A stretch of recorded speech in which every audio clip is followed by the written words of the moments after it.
What is good, people? Satsuki the Savage here to talk about Kakegurui Twin, all right? Now, the anime came out the fall season with 6 episodes, all right, as an ONA, and initially I was disappointed because I'm thinking I was going to get a full-length series, 12 episodes, and that didn't happen. That didn't happen for me, whatever. But I went into it thinking, as long as everything is animated and adapted well, I'll be fine with it, whatever. Just give me the best 6 episodes of your life.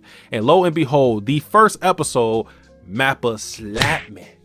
Slapped me like Will Smith.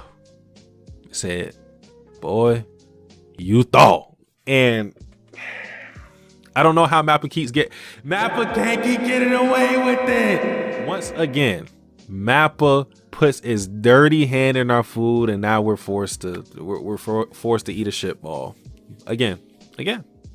If you don't know what I'm referring to with Mappa's transgressions, I'm referring to episode 12 of season 1 of the original series, in which we had an anime original gamble between Yumiko and Kirari.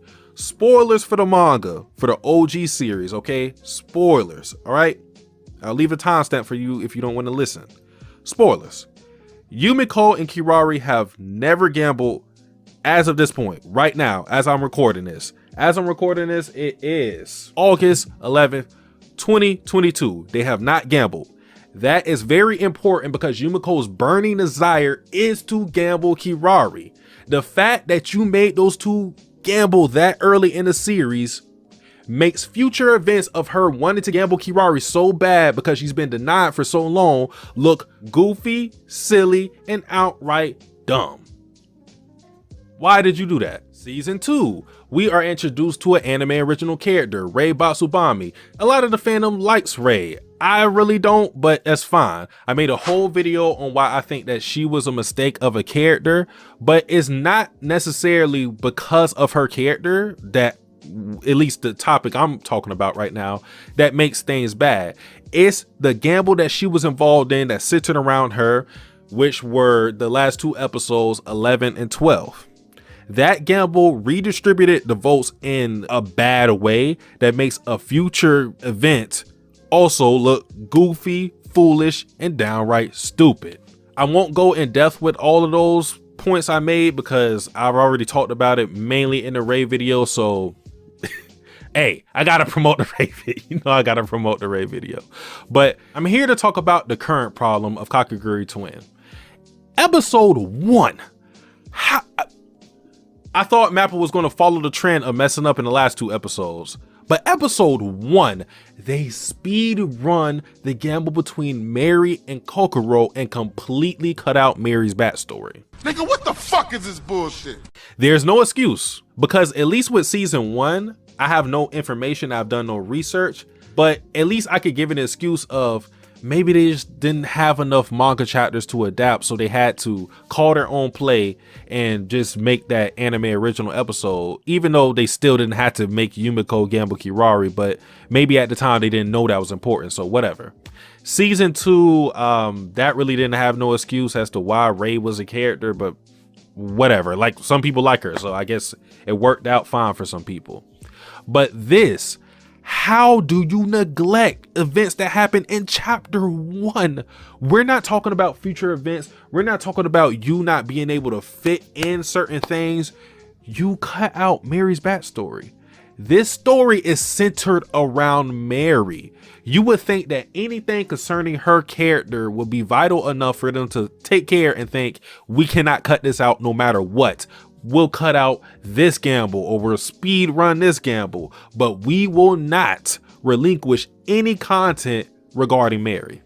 But that wasn't the case. And this is why it's an issue. If you've been watching Kakegurui, if you've been reading it, you already understand Mary's character. She's a very prideful individual. She's like the Vegeta of this verse.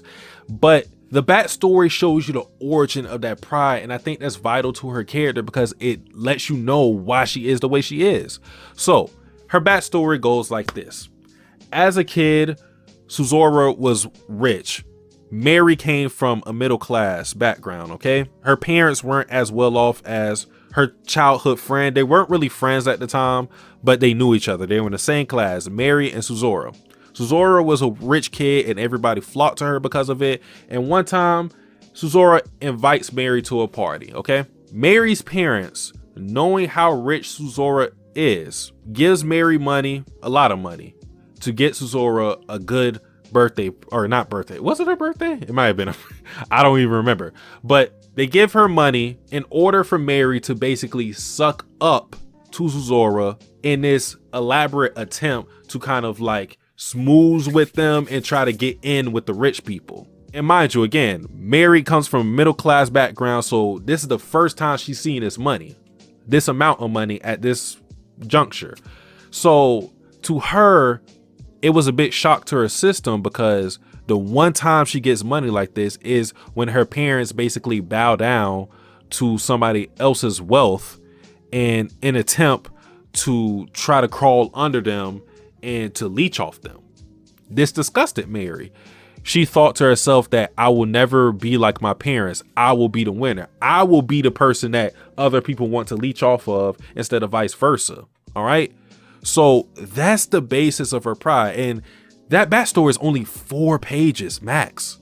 4 pages max. So don't tell me they couldn't fit this in the anime or anything like that. This was very doable. And like I said, that is so important to her character, because first and foremost, it actually showed you that Mary knew Suzora since they were children.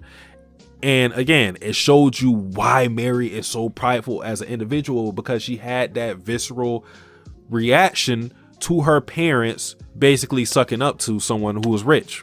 And Mary didn't want to be like that. So you cut out that entire backstory, and then you cut out the Kokoro and Mary gamble, which is important because Kokoro is a reoccurring character.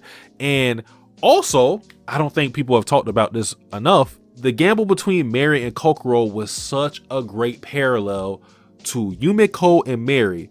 Almost the same situation as someone who's transferring in, not knowing about the school, the regulations and everything. Mary comes into the school as a rookie, and she basically gets hazed by Kokoro, who is a vet. She's been through it all. She has the control of her classroom, and she uses her classmates in order to basically cheat and conspire against Mary. In the same way in the OG series, Mary uses the classroom and uses her classmates to conspire against Yumiko. Great parallel to the first episode of the OG series. You don't get that. They speed run it and have Suzora narrate it. Why? Again, this is Mary's story, so I don't understand why in the hell they felt comfortable with cutting out something that was this vital to Mary. And again, the backstory wasn't that long. If anything, I would have thought that the anime would try to expand on the backstory a little more, but no, Mappa just cuts it out. We just fuck it. I just wish Mappa would stop. Like, please, we need a new studio, bro. We need a new studio. Like, when Mappa is good, it is good. But then it just does stupid things that is so unnecessary. So that's all I have to say on the subject. Satsuki the Savage. I have some more Kakegurui videos coming up on this channel, so be on the lookout for that. Probably going to drop in the same week, actually. Maybe even tomorrow. You never know. But yeah, Satsuki the Savage out. Tasting your soul, you're not in control, just giving you goals. Scared of your past, the future is closed. The start is the end is a start. They both are the same, can't tell them apart. Nigga, that's cuz the intro is the outro.